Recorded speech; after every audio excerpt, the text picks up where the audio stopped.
Welcome to the second half of the course.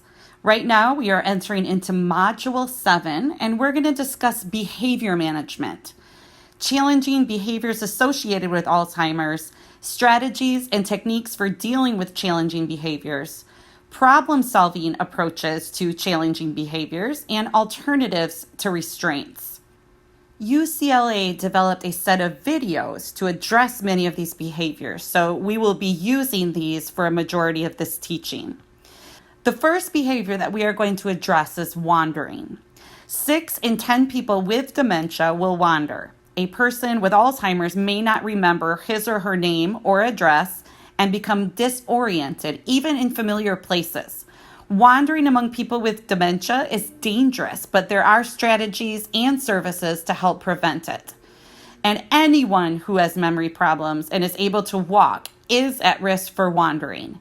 Even in the early stages of dementia, a person can become disoriented or confused for a period of time. So in the second part, I did put sleep disturbances and sundowning together because they often go along with each other. People with Alzheimer's and dementia may have problems sleeping or increases in behavioral problems that begin at dusk and last into the night, and this is known as sundowning. Scientists don't completely understand why sleep disturbances occur with Alzheimer's disease and dementia. As with changes in memory and behavior, sleep changes somehow result from the impact of Alzheimer's on the brain. Nighttime restlessness doesn't seem to last forever. It typically peaks in the middle stages of Alzheimer's and then diminishes as the disease progresses. The third behavior that we're going to discuss are hallucinations.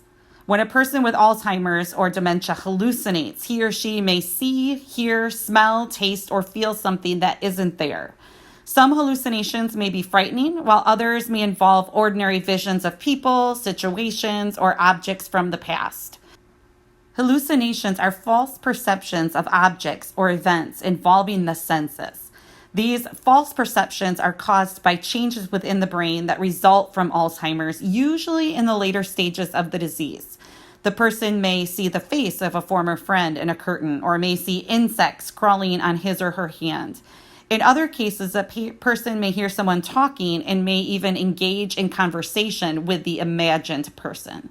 So let's watch this video that explains how to handle hallucinations. Next, we're going to discuss agitation and anxiety. A person with Alzheimer's may feel anxious or agitated. He or she may become restless, causing a need to move around or become upset in certain places or when focused on specific details.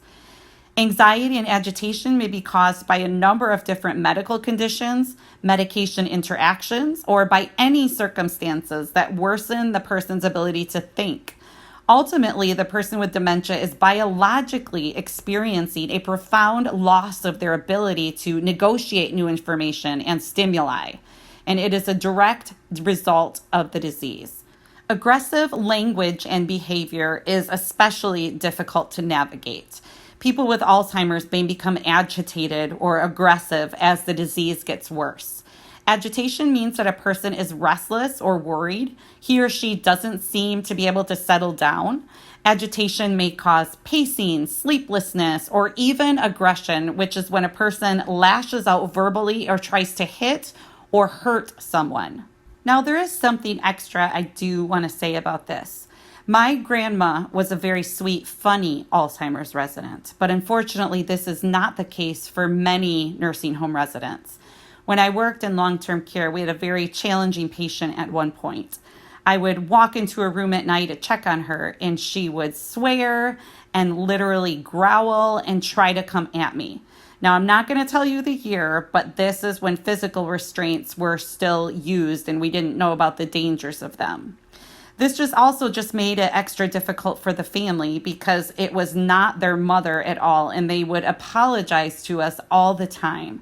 So in these situations, it really helps to step back and try to focus on the fact that this is a consequence of the disease. So let's discuss a little bit. Let's watch the video on how to handle aggressive language and behavior. Apathy and depression are also very common among people with Alzheimer's, especially during the early and middle stages. Now, in this case, treatment is available and can make a significant difference in the quality of life, and we'll talk about that later. Identifying depression in someone with Alzheimer's can be difficult since dementia can cause some of the same symptoms. Experts estimate that up to 40% of people with Alzheimer's disease suffer from significant depression.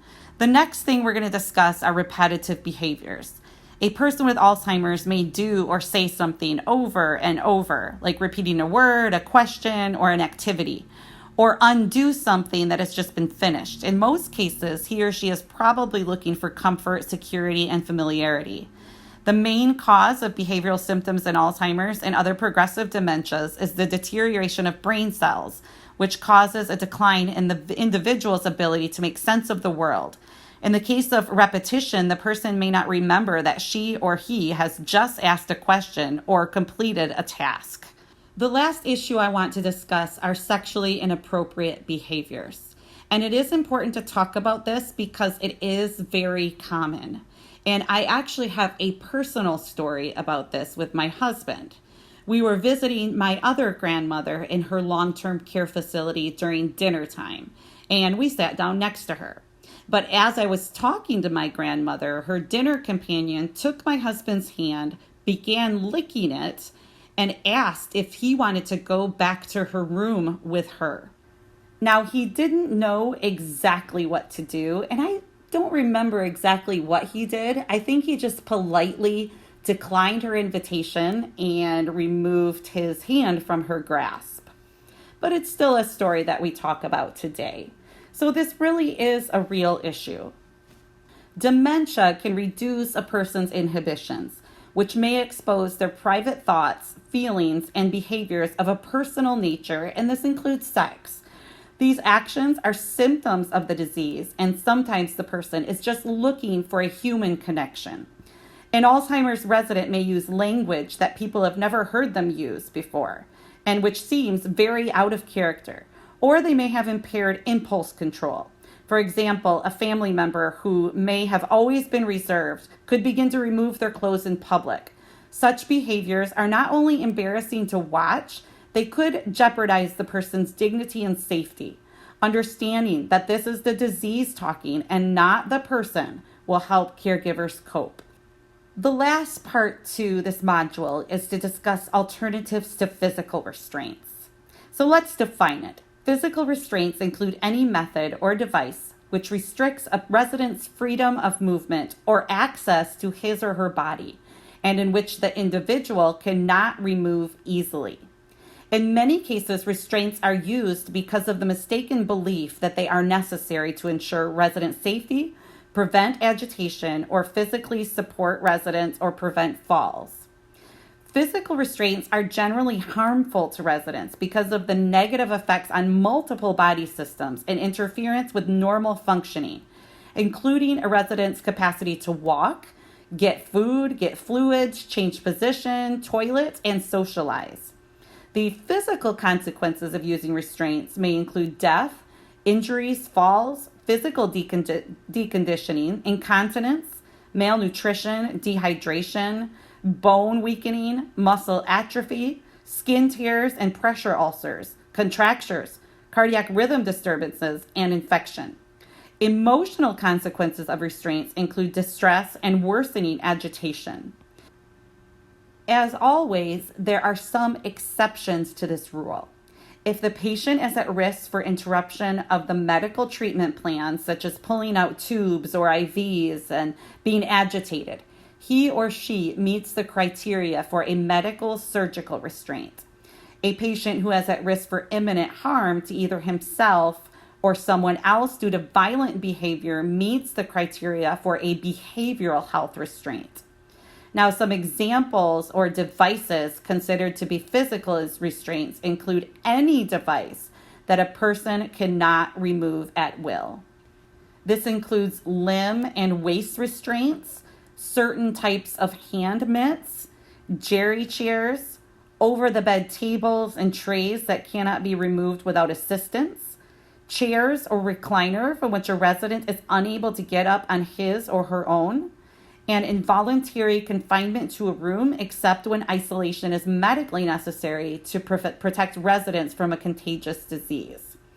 Now, the care goals of any long-term care facility would be to foster a restraint-free community. This is why the assessment is so important. Using the assessment can help you find out about the resident's life history, habits, and preferences. Ongoing assessment is an essential strategy for identifying the use of restraints and alternatives to their use, as well as to support restraint-free care. Residents need regular, comprehensive assessment so that their individual care plans address needs and prevent the use of restraints for conditions.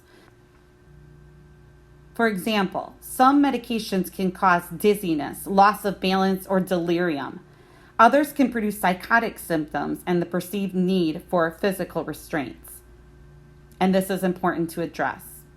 Now, staff approaches to eliminating the use of restraints is individualized care, which depends on staff knowing the resident as a person. So consistent assignment of staff to residents promotes this individualized care.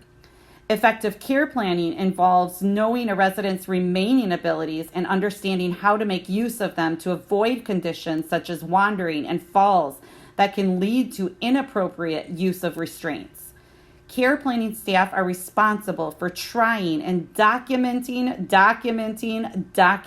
various options to avoid the use of restraints. Staff at all levels need to understand the hazards of using restraints and the process of individualized assessment and care planning to meet each resident's unique needs. Some examples of this are to respond promptly to resident calls and minimize their waiting times.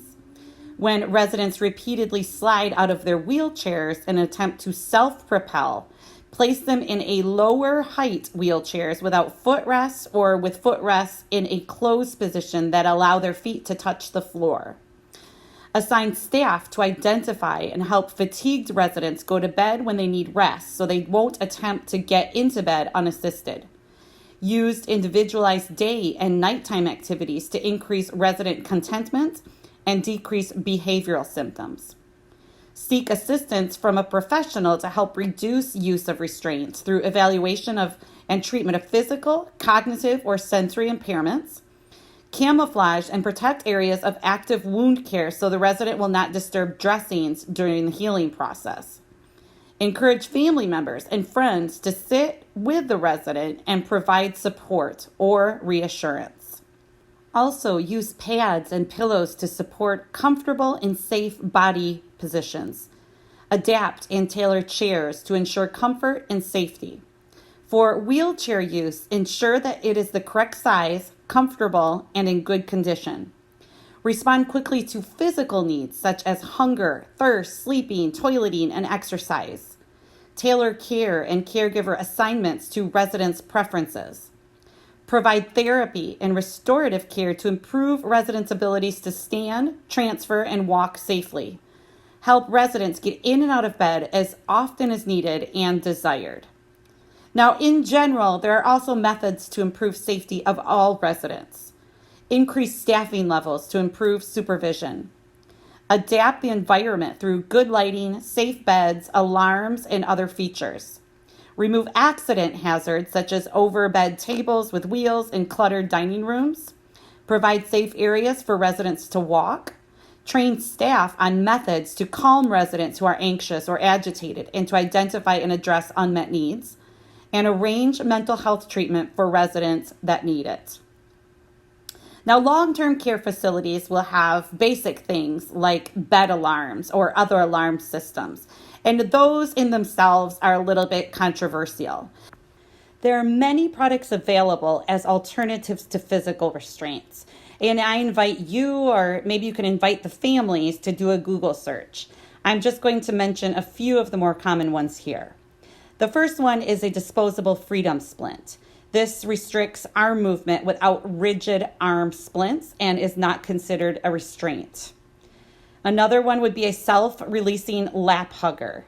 This is a soft lap cushion that fits snugly between the resident and the wheelchair frame to facilitate upper body positioning and helps prevent forward leaning.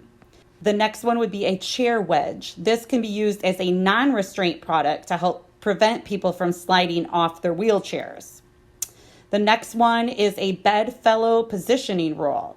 This can be used to improve hospital bed safety, or it can also be used in a chair. And what it provides is full body support in the lateral or dorsal positioning, placing it around the patient in a chair to correct side leaning. Another alternative to restraints would be peekaboo mitts, and these are mainly used to prevent patients from removing medical equipment like IVs or devices to read vitals. Now, sometimes alternatives consist of simple material goods that you can buy anywhere. Sometimes they are more a matter of dealing with a person and meeting their preferences. Sometimes something very simple just has to occur to you, and sometimes different products need to be combined in order to form a good alternative.